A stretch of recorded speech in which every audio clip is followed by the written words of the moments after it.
देखिए, जिस तरीके से अरविंद केजरीवाल जी के खिलाफ एक राजनीतिक द्वेष के तहत झूठा मामला बनाया जा रहा है, और पहले तो ईडी के पूरे मामले को पर्दाफाश हुआ है, कोई एक रिकवरी नहीं हुई, और हमें पूरी उम्मीद थी सुप्रीम कोर्ट से राहत मिलने की। इमीडिएटली भाजपा सरकार ने सीबीआई को आगे बढ़ा दिया।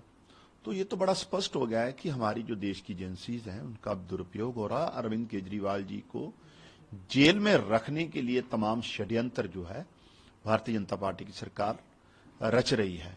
और आज देश की सबसे बड़ी पंचायत के बाहर आम आदमी पार्टी के सभी लोकसभा और राज्यसभा के मेंबर साहिबान उन्होंने प्रोटेस्ट किया है, क्योंकि आम आदमी पार्टी और हमारे नेशनल सुप्रीमो अरविंद केजरीवाल जी के खिलाफ पूरी तरीके से एक राजनीतिक पॉलिटिकल वेंडेटा जिसको हम कहेंगे, झूठा मामला बनाया जा रहा है।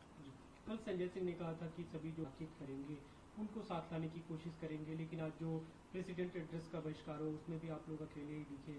क्या कुछ बातचीत नहीं हो पा रही या साथ नहीं मिल पा रही? नहीं, काफी लोगों का हमें आज राम गोपाल जी जो समाजवादी पार्टी के, उनका समर्थन मिला है, कुछ और नेताओं का मिला, और अभी हमारी बाकी इंडिया ब्लॉक के साथियों से बातचीत चल रही है।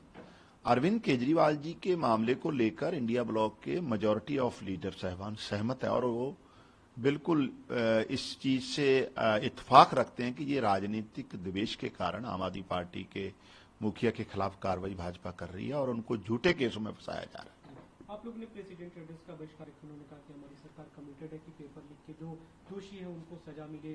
साथ में मणिपुर का जिक्र किया उन्होंने कि मणिपुर में शांति बहाल करने के लिए सरकार ने पूरी कोशिश की है। देखिए, ऑनरेबल प्रेसिडेंट ऑफ इंडिया का अभिभाषण जो हुआ है पूरी तरीके से बीजेपी का लिखा हुआ ही भाषण था।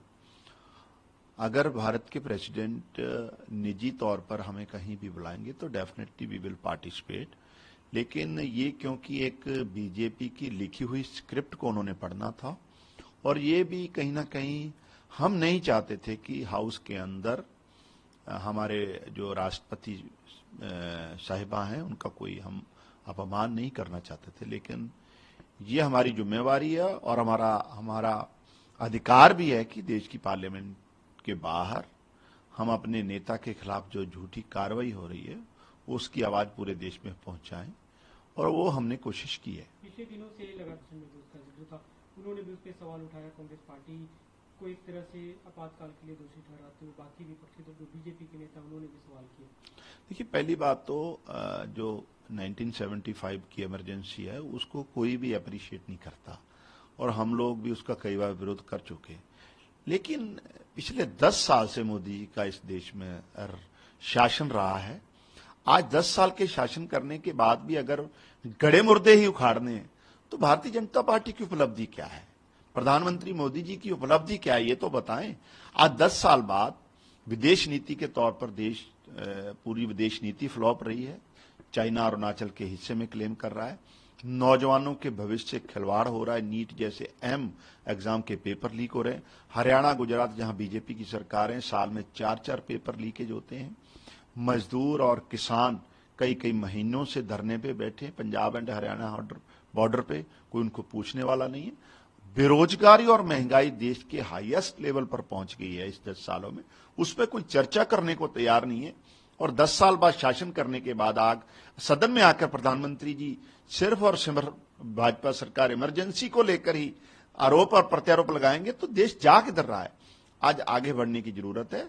उपलब्धियां अगर हैं तो बताइए, और ये तमाम जो कंस्ट्रक्टिव इश्यूज हैं इस पे चर्चा सदन में होनी चाहिए, हमारी ये मांग है।